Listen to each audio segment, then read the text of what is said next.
কথায় আছে না, মায়ের চেয়ে মাসির দরদ বেশি।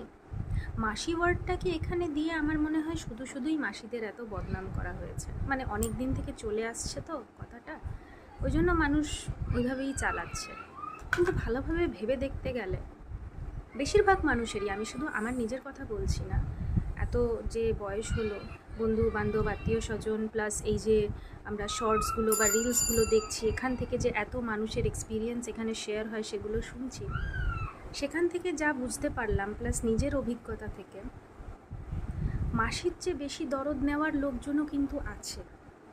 এবার ফ্যামিলির লোক কনসার্ন থাকতেই পারে, কিন্তু ব্যাপার হচ্ছে অতিভক্তি আবার চোরের লক্ষণও হয় না, এটাও তো আমরা জানি, এটাও কথায় প্রসিদ্ধ।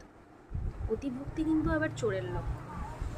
সেখানে দেখা যাচ্ছে মাকে ঝাঁপিয়ে গিয়ে তাদের কনসার্ন এত বেশি বেড়ে যাচ্ছে, তাও এমন সময় যেটা মানে পুরোটাই তাদের নিজেদের সুবিধার উপর ডিপেন্ড করে।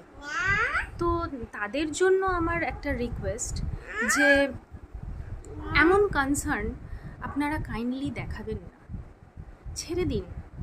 যেমন পারছে মা বাবারা যেমন পারছে তেমনভাবে করুক না, ছেলে মেয়েদের শাসন করা বলুন, কিছু শেখানো বলুন, করুক না, তাদেরকে ছেড়ে দিন তাদের মতন। এত বেশি কনসার্ন আপনারা না দেখালেও পারেন, কি দরকার?